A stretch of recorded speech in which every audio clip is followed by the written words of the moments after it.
بسم الله الرحمن الرحيم أولم يروا أنا خلقنا لهم مما عملت أيدينا أنعاما فهم لها مالكون. சூரா யாசீனுடைய 71வது வசனம். இந்த வசனத்தில் அல்லாஹ் மனிதர்களுடைய தேவைக்காக வேண்டி எந்த விஷயங்களை எல்லாம் படைத்திருக்கிறோம் என்பதை அல்லாஹ் தன்னுடைய அருட்கொடையை சொல்லி காட்டுகிறான்.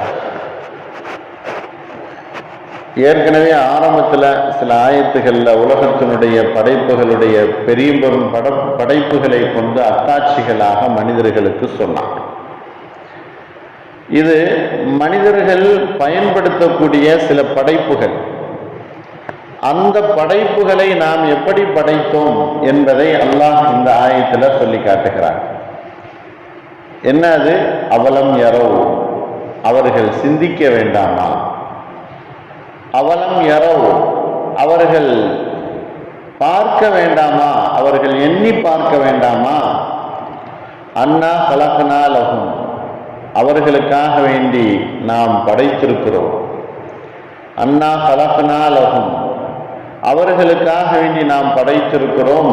மிம்மா அமிலத் ஐதீனா, நம்முடைய கைகள் செய்தவைகளிலிருந்து.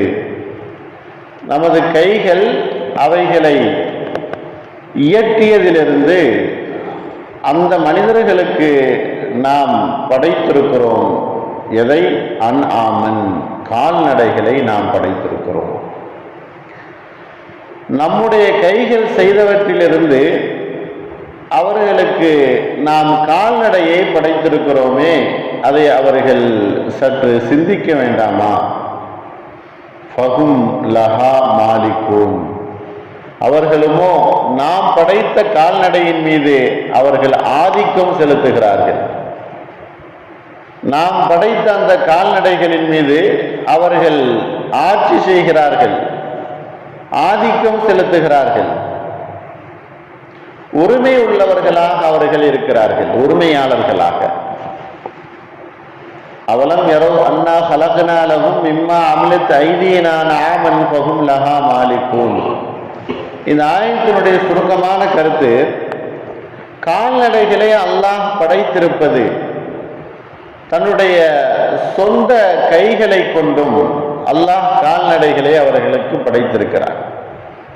கால்நடைகள் எவ்வளவு வசதி வாய்ப்புகளோடு மனிதர்களுக்கு இருக்குது, எவ்வளவு வேலைகளை அந்த கால்நடைகள் செய்கிறது, கால்நடைகள் மூலமாக மனிதர்களுக்கு எவ்வளவு பிரயோஜனம் இருக்குது. அதே நேரத்தில் கால்நடைகளை மனிதர்கள் உரிமையாளர்களாக இருக்கிறார்கள். கால்நடைகளுக்கு நான் தான் அதற்கு உரிமையாளன், என்னுடைய கால்நடை, என்னுடைய ஒட்டகம், என்னுடைய ஒட்டகத்தினுடைய மந்தை, என்னுடைய மாடு, என்னுடைய ஆடு, எனக்கு சொந்தமான இந்த பிராணி என்பதாக மனிதன் அதில் உரிமை கொண்டாடுகிறான். ஆனால் படைத்தது என்னவோ அல்லாஹ், உரிமை கொண்டாடுவது என்னவோ மனிதன். மனிதன் உரிமை கொண்டாடக்கூடிய இந்த கால்நடைகளை அல்லாஹ் தன்னுடைய கரங்களால் படைத்திருக்கிறான் என்பதாக அல்லாஹ் இந்த ஆயத்தில் சொல்லி காட்டுகிறார். அன்பானவர்களே, இப்போ படைக்குதல் என்பது அது அல்லாஹ்வுக்கு சொந்தமானது தான்.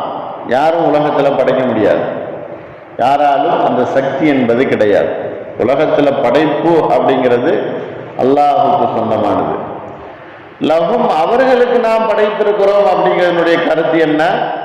மூமின்கள், ஈமான் கொண்டவர்கள், காபிர்கள் எல்லாத்துக்கும் சேர்த்து தான் அல்லாஹ் படைச்சிருக்கான். அல்லாஹ்வை வணங்கக்கூடியவர்கள், ஈமான் கொண்டவர்களுக்கு மட்டுமல்ல, உலகத்தில் வாழக்கூடிய எல்லா மனிதர்களுக்கும் அல்லாஹ் கால்நடையை படைத்திருக்கிறான். இன்றைக்கு தானே வாகனங்கள், மோட்டார் வாகனங்கள் வந்துவிட்டது, எரிபொருளை இயங்கக்கூடியது. அன்றைய காலங்களில் பயணிப்பதற்கு ஒட்டகம், குதிரை இவைகள் தான் பயணம் செய்வதற்காக வேண்டி இருக்கும். அப்போ அவ்வளவு பிரயோஜனப்படும் பயணத்துக்கு இந்த கால்நடைகள். அப்படி அல்லாஹ் படைத்திருக்கக்கூடிய இந்த கால்நடைகள் உலகம் முழுவதும், உலகத்தில் இருக்கக்கூடிய எல்லா மனிதர்களுக்கும் அது மிகவும் பயன் தரக்கூடியதாக இருக்கிறது.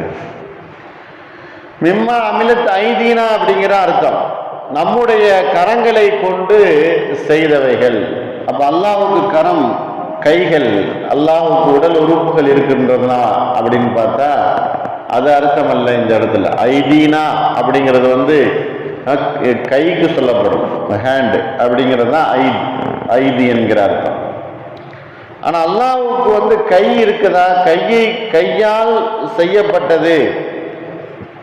மிம்மா அமிலத் ஐதீனா, நம்முடைய கைகளால் செய்தவைகள் அப்படின்னு அல்லாஹ் சொல்லுகிறான். அல்லாஹ்வுக்கு கை இருக்குதா? என்ன? இல்லை. அல்லாஹ்வுக்கு கையோ உடல் உறுப்புகளோ எதுவும் கிடையாது. மனிதர்களை எப்படி நம்ம கற்பனை கொள்கிறோமோ, 2 கை இருக்கும், தலை இருக்கும், உடல் இருக்கும், 2 கால் இருக்கும் அப்படின்னு கற்பனை கொள்கிறோம் அல்லவா? இந்த கற்பனை அல்லாஹ்வுக்கு பொருந்தாது. அப்படி பொருந்தி பார்த்தாலும் அது ஷிர்காகவும் இணை வைக்குதலாகவும் ஆகிடும். அல்லாஹ்வுக்கு கரம் என்பது இல்லை, கை என்பது இல்லை. ஆனா அல்லாஹ் இந்த ஆயத்துல நம்முடைய கைகளால் அதை செய்தோம் அப்படின்னு சொல்றான். அப்ப என்ன அர்த்தம்? இதற்கு தஃசீர்ல மற்ற விளக்கங்கள் சொல்கிறார்கள். ஐதீனா அப்படிங்கிறதுக்கு அர்த்தம், நாம் தான் படைத்தோம், நமக்கு கூட்டாளி யாரும் கிடையாது, நமக்கு உதவி செய்தவர்கள் யாரும் இல்லை. நான் தான் இப்ப சில நேரங்கள்ல அதை நான் செஞ்சேங்க, அது என்னுடைய உழைப்பால் வந்தது, அதை நான் வாங்கினேன், அதை நான் தான் உற்பத்தி செய்தேன் அப்படின்னு சொல்லக்கூடிய மனிதர்கள் நம்மள பல பேர் இருக்கிறோம். அப்ப என்ன அர்த்தம்? மற்ற யாரும் அது உதவிக்கு கிடையாது, மற்ற யாருடைய பணமும் காசுகளும் கிடையாது, எனக்கு முழு உரிமையானது நான் தான் செஞ்சேன் அப்படிங்கிறதுக்காக வேண்டி சொல்லுவோம். அதே போல அல்லாஹ் சொல்லுகிறான், தன்னுடைய கரங்களால் படைத்தது செய்தது அப்படின்னு சொன்னா அல்லாஹ்வுக்கு யாரும் உதவி செய்யல, அல்லாஹ்வுக்கு யாரும் சப்போர்ட்டாக இல்லை, அல்லாஹ்வுக்கு இணையாக ஆக்கி கொண்டு அவன் படைக்கல என்பதற்கு தான் நம்முடைய கைகளால் செய்யப்பட்டது அப்படின்னு அல்லாஹ் சொல்லுகிறான். அனாம் அப்படிங்கிறதுக்கு என்ன அர்த்தம்? கால்நடைகள். கால்நடைகள் எவ்வளவு பயன் தரக்கூடியது, எவ்வளவு பிரயோஜனமானது.